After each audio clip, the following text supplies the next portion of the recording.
Fala aí pessoal, tudo beleza? Mais um vídeo na área, e no tema de hoje vamos contar a triste história de 9 clubes que nunca ganharam títulos internacionais, mesmo tendo tido essa chance mais de uma vez quando se disputou finais desta categoria. Então antes de mais nada, já deixa o seu like no vídeo para dar aquela moral na divulgação e o convido para se inscrever no canal caso você seja novo por aqui. Lembrando que apenas clubes que disputaram 2 ou mais finais internacionais irão aparecer nesse vídeo. E quando se fala clubes com nenhuma final internacional vencida, obviamente foram finais de competições oficiais, desconsiderando torneios amistosos, de verão, de excursão e de pré-temporada.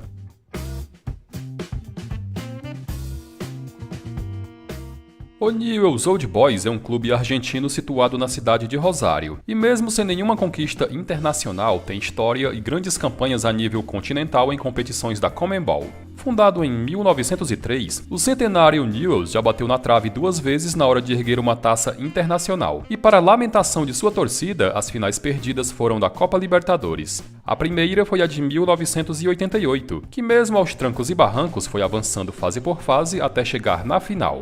Pela frente, o Newell's mediu forças contra o Nacional do Uruguai, e a partida de ida terminou com vitória argentina por 1-0. Na volta, o Nacional não tomou conhecimento do adversário e reverteu a desvantagem com uma bela vitória por 3-0, conquistando ali a sua terceira Copa Libertadores. Em 1992, após 3 edições ausente, o Newell's Old Boys voltou a disputar a Copa Libertadores e, sob o comando do técnico Marcelo Bielsa, retornou a mais uma final. Pela frente, os leprosos mediram forças contra o São Paulo, que também buscava o seu primeiro título da América. Cada clube venceu um jogo como mandante por 1-0, o que acabou forçando a disputa de pênaltis, com o São Paulo sendo mais efetivo ao converter 3 cobranças contra 2 do Newell's. O Clube de Desportes Cobreloa é um time chileno situado em Calama e dono de 8 títulos do campeonato nacional, é tido como um dos maiores do país, embora a situação atual não seja das melhores, já que está frequentando em 2022 a segunda divisão do campeonato chileno. Fundado em 1977, o Cobreloa em 1980, com apenas 3 anos de idade, conquistou a primeira divisão do campeonato local e com isso garantiu presença na Copa Libertadores de 1981. A campanha foi a melhor possível, já que chegou na final, onde mediu forças contra o Flamengo. O título, porém, foi para as mãos do rubro-negro, que numa melhor de 3 venceu o primeiro jogo no Rio de Janeiro por 2-1, na volta em Santiago acabou derrotado pelo Cobreloa por 1-0 e no de desempate disputado no Uruguai faturou o título com a vitória por 2-0. Em 1982, mais uma vez o Cobreloa marcou presença na Copa Libertadores, e a vaga foi garantida via Liguilla Pré-Libertadores de 81. Mais uma vez fazendo uma boa campanha, o Cobreloa conseguiu chegar na final, a segunda em apenas 5 anos de fundação, e pela frente o clube duelou contra o cascudo Peñarol. O jogo da ida disputado no estádio Centenário de Montevidéu terminou empatado em 0-0, e na volta no Nacional de Santiago, um novo 0-0 estava se desenhando, mas nos minutos finais, o Peñarol conseguiu abrir o placar e garantir a sua 4ª Taça Libertadores com a vitória de 1-0. No Brasil, existe um caso de um clube que em 2 oportunidades bateu na trave na hora de conquistar um título internacional. E o mais doloroso é que isso aconteceu em anos consecutivos e para o mesmo adversário. O Fluminense até se considera campeão do mundo por ter conquistado lá em 1952 a 2ª edição da Copa Rio, a mesma que o Palmeiras venceu um ano antes. Mas como nunca foi lhe dado o selo de oficialidade por parte da FIFA, não dá para afirmar que o clube realmente seja campeão internacional e do mundo, pois para muitos a competição teve cunho amistoso. Quando o assunto é competições oficiais da Conmebol, o Fluminense só foi jogar uma final pela primeira vez em 2008, quando já tinha 106 anos de história e a competição em questão foi a Copa Libertadores. O tricolor tinha um elenco bastante qualificado e treinado pelo ascendente Renato Gaúcho, e o favoritismo era evidente na final contra a LDU do Equador. Entretanto, pecando na estratégia ao jogar a partida de ida na altitude de Quito, o Fluminense sucumbiu ao perder por 4-2.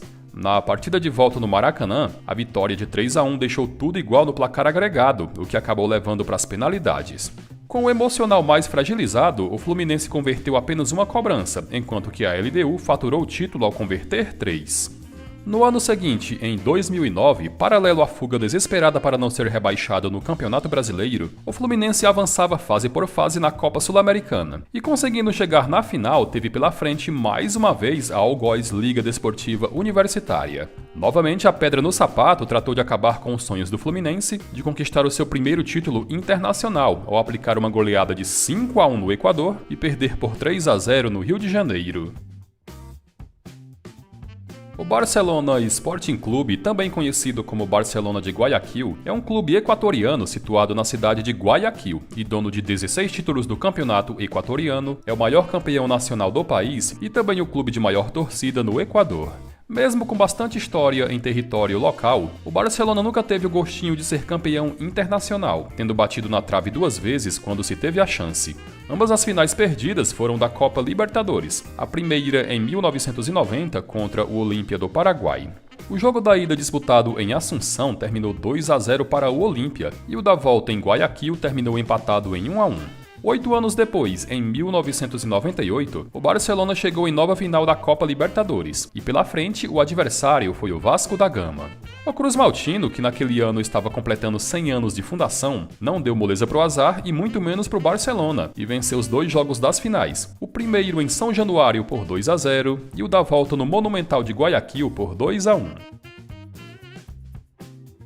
E fechando os casos de equipes da América do Sul que nunca venceram finais de competições internacionais, vamos falar do Deportivo Cali da Colômbia, que diferente dos já mencionados não perdeu 2, e sim 3 finais internacionais. Fundado em 1912, das 3 finais que o Deportivo Cali perdeu, 2 foram da Copa Libertadores, a primeira a de 1978 para o Boca Juniors. O jogo da ida em Cali terminou empatado em 0-0, e na volta o Boca Juniors não tomou conhecimento do adversário e sapecou 4-0, conquistando ali a sua segunda Copa Libertadores. A segunda final da Libertadores perdida pelo Deportivo Cali foi a de 1999, quando jogou a competição graças ao título do Campeonato Colombiano de um ano antes. Pela frente, o clube duelou contra o Palmeiras, que também estava em busca de seu primeiro título da América. Na ida, vitória do Deportivo por 1-0, e na volta o Palmeiras venceu por 2-1, resultado que acabou levando para as penalidades. Convertendo 4 cobranças contra 3 do Deportivo, os brasileiros foram pela primeira vez campeões da América. E um ano antes, em 1998, antes de perder a sua segunda final de Libertadores, o Deportivo Cali havia sido derrotado em outra final internacional, e a final em questão foi a da Copa Merconorte, competição similar à Copa Mercosul que foi disputada pelos países que acabaram ficando de fora da panela da outra competição. A decisão foi contra o compatriota Atlético Nacional, que acabou faturando o título ao vencer os 2 jogos das finais, o da ida por 3-1 e o da volta por 1-0.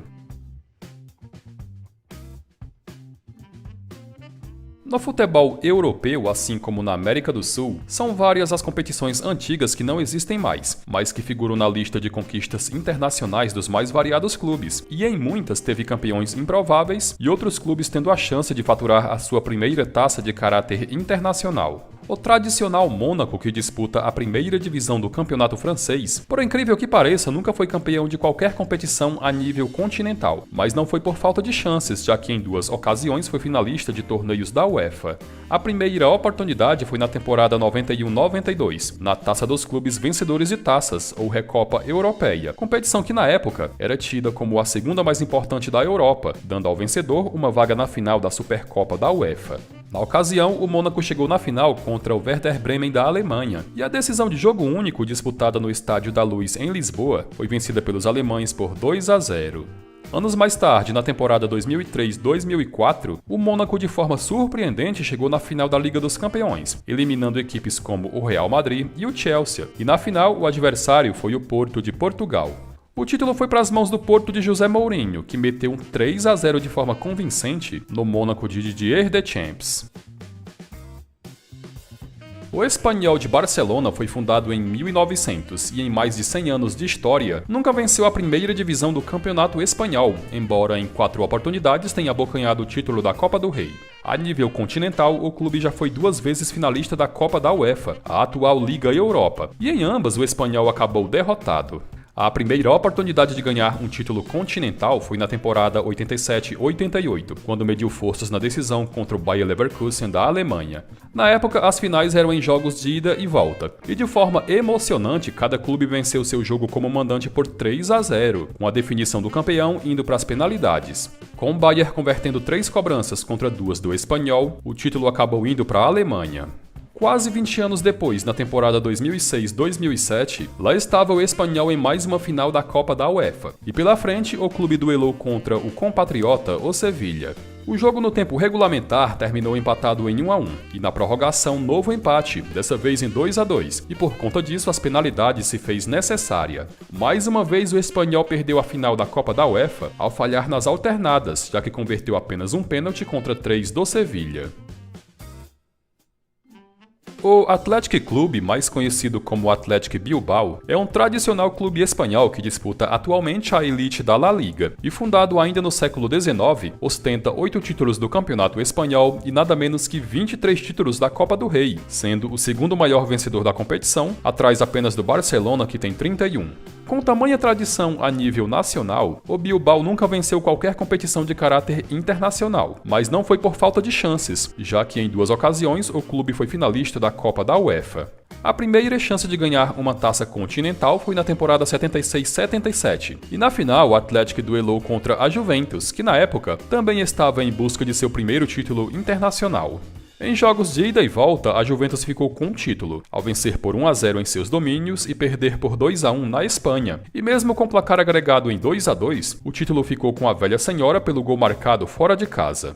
Na temporada 2011-2012, com a Copa da UEFA já sendo chamada de Liga Europa, o Athletic Bilbao chegou em nova final, e o adversário foi o compatriota, o Atlético de Madrid. O duelo também reservou o embate entre os treinadores argentinos Diego Simeone do Madrid e Marcelo Bielsa do Bilbao, e foi El Cholo quem levou a melhor, já que o Atlético de Madrid faturou a taça com uma bela vitória por 3-0. O SV Robin Hood, isso mesmo, Robin Hood, é um clube situado em Paramaribo, capital do Suriname, e fundado em 1945, está prestes a completar 77 anos de história. Embora o Suriname esteja situado no continente sul-americano, clubes daquele país disputam competições da CONCACAF, e o Robin Hood em tempos passados era sempre muito forte na Copa dos Campeões da CONCACAF, atual Conca Champions, tanto que em 5 oportunidades o clube foi finalista. Entretanto, em todas as finais, o Robin Hood acabou perdendo o título, sendo o maior pé frio da história da competição. A primeira final foi a de 1972, e pela frente o Robin Hood duelou contra o Olímpia de Honduras, que ficou com o título ao vencer o jogo da ida por 1-0 e empatar na volta em 0-0. 4 anos depois, em 1976, foi a vez de um clube de El Salvador impor um vice ao Robin Hood, e esse clube foi o Deportivo Águila, que faturou a Conca Champions com um global de 8-3. No ano seguinte, em 77, foi a vez de um mexicano impor a medalha de prata ao Robin Hood, e o grande campeão foi o América, que venceu o primeiro jogo por 1-0, com o segundo terminando 1-1. Em 1982, novamente o mexicano estragou os planos do Robin Hood em conquistar o título da Copa dos Campeões da CONCACAF, e esse clube foi o Pumas. O jogo da ida terminou 0-0, e na volta o Pumas confirmou a taça com a vitória por 3-2. E por fim, em 1983, foi a última vez que o Robin Hood chegou na final da Conca Champions, e pela 5ª vez na história amargou o vice-campeonato. Novamente o algoz foi um clube do México, sendo na ocasião o Atlante. O jogo da ida terminou 1-1, e na volta o Atlante não tomou conhecimento do Robin Hood e faturou o título com uma goleada de 5-0.